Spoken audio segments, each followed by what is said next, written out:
যেন গুন্ডারা রাস্তায় নেমেছে। আশাকর্মীদের উপর এইভাবে অত্যাচার, এর জন্য ক্ষমা চান স্বাস্থ্যমন্ত্রী, স্বাস্থ্য প্রতিমন্ত্রী।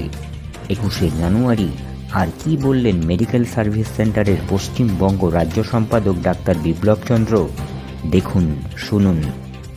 রাজ্য সরকারের পুলিশ গেস্টাপো বাহিনীর মতো আজকে কাজ করছে, যেন গুন্ডারা রাস্তায় নেমেছে আশা কর্মীদের তাদের দীর্ঘদিনের দাবি 15,000 টাকা ন্যূনতম বেতন এবং অন্যান্য যে বকেয়া সেগুলো মেটানোর জন্য। অদ্ভুত ব্যাপার দেখুন, এই আশা কর্মীদের উপরেই কিন্তু নির্ভর করে আছে পশ্চিমবঙ্গের স্বাস্থ্য ব্যবস্থা।